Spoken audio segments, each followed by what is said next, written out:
Akila memang saat ini sedang senang karena Harry akan mengajarinya menjadi seorang hacker. Akan tetapi, kesedihan masih menggantung di wajah Akila sejak ia pulang dari rumah sakit kemarin dan saat ini di teras kafe bersama Harry. Namun bayangan Raisa yang terbaring lemah di rumah sakit dan sedang melakukan operasi terus menghantui pikirannya. Setiap langkah terasa berat, setiap detik berlalu dipenuhi kekhawatiran ia tak kunjung reda. Ia tahu Raisa adalah sosok yang selalu ada untuknya. Bahkan di tengah kekacauan pensi, Raisa masih sempat meminjamkan baju terbaiknya agar Akila tetap percaya diri di atas panggung. Kenangan itu menusuk dalam, membuat rasa bersalah dan rindu bercampur menjadi satu. Rasa ingin tahu dan kekhawatiran yang mendalam membawanya ke tempat owner teras cafe, tempat di mana ia tahu Chuka dan Ale bisa berada di sana. Mereka adalah teman dekat Catalina dan akhir-akhir ini Akila sering melihat Catalina di rumah sakit, terus menjaga Raisa. Dan sini sebenarnya sesuatu yang belum ia ketahui, sesuatu yang hubungannya semua ini Akila butuh jawaban. Di sini Akila pun bertanya kepada Yuka tentang kondisi terbaru Raisa dan tentang Catalina yang selalu ada di sisi Raisa. Wajah Yuka sedikit berubah di sini tapi tetap tenang saat memberi penjelasan. Menurut Yuka, Raisa sudah menunjukkan kemajuan. Meskipun kondisinya masih kritis dan memerlukan perawatan intensif, Raisa sudah bisa membuka mata dan menggerakkan jari-jari tangannya. Dan itu yang membuat Akila sedikit tenang. Di sisi lain, Harry menyimpan keyakinan yang dalam bahwa Akila bisa menjadi seorang penerus sekaligus backupnya jika suatu saat nanti ia tertangkap oleh Matthew dan Devon. Keyakinan itu bukan datang dari sekedar kedekatan atau rasa percaya biasa, tapi juga rasa Akila memperlihatkan naluri tajamnya dan penasaran dan penuh semangat belajar. Bagi Harry, menjadi hacker bukan sekadar soal kemampuan teknis, melainkan juga tentang keberanian untuk menghadapi tekanan. Dan inilah yang membuat Harry yakin jika Akila bisa menjadi penerusnya. Memang di sini Harry sudah lama mencintai Akila, bahkan Akila masih duduk di bangku SMP. Namun pada saat itu, Mayang tidak memperbolehkannya untuk dekat dengan Akila karena Akila masih di bawah umur. Dan kali ini saatnya Harry akan menunjukkan semuanya kepada Akila yang ia punya, termasuk perasaannya, termasuk identitas yang sebenarnya kepada Akila. Dan yang menjadi pertanyaan Harry, apakah di sini Akila akan menerima semuanya dan apakah Akila akan terkejut dan tidak mau menerimanya lagi. Dan itulah yang masih Harry pertimbangkan sampai saat ini, hingga membuatnya terus menahan semuanya agar Akila bisa mau menjadi hacker dulu. Bagi Harry, tahu betul bahwa melindungi seseorang bukan hanya soal memasang kamera pengawas atau menyembunyikan identitas.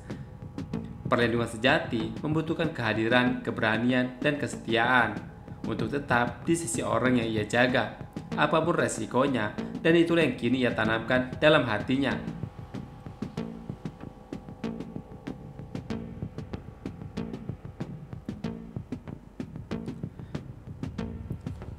Rasa tanggung jawab itu bukan hanya lahir dari posisinya sebagai pelindung, tapi juga dari kedekatan dan rasa peduli yang tumbuh pelan-pelan di antara mereka. Harry tahu bahaya dari Ormis tidak pandang bulu, dan Akila yang kini semakin terlibat dalam lingkaran ini bisa menjadi sasaran berikutnya. Namun di sini Harry akan menjaga Akila dan mempertaruhkan nyawanya demi melihat Akila baik-baik saja. Di sisi lain, sejak kejadian di pensi di sini, bayangan wajah Devon terus menghantui pikiran Zara.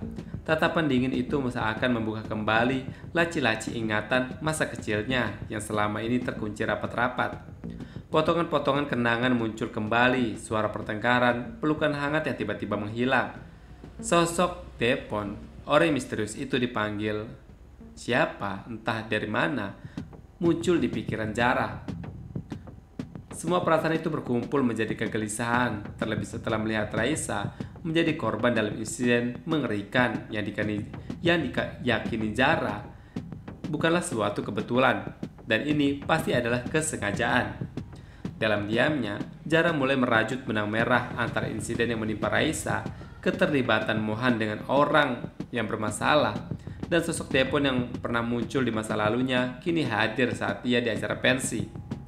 Jara pun di sini mulai mempertanyakan kepada dia, sang ibu. Ia ingin tahu di mana keberadaan ayahnya. Ia ingin tahu kebenaran yang selama ini ditutupi.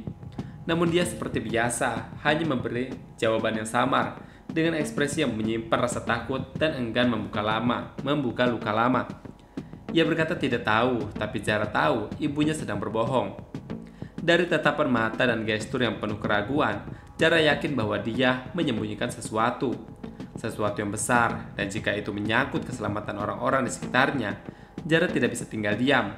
Maka ia pun mengambil keputusan besar. Jika sang ibu tak ingin berkata jujur, ia akan mencari kebenaran itu sendiri.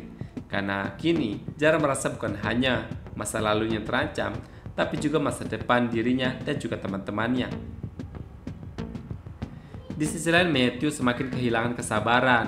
Gagalnya rencana demi rencana membuatnya meragukan kemampuan anak buahnya termasuk Depon, yang selama ini ia percaya mampu menyelesaikan misi-misi tanpa celah.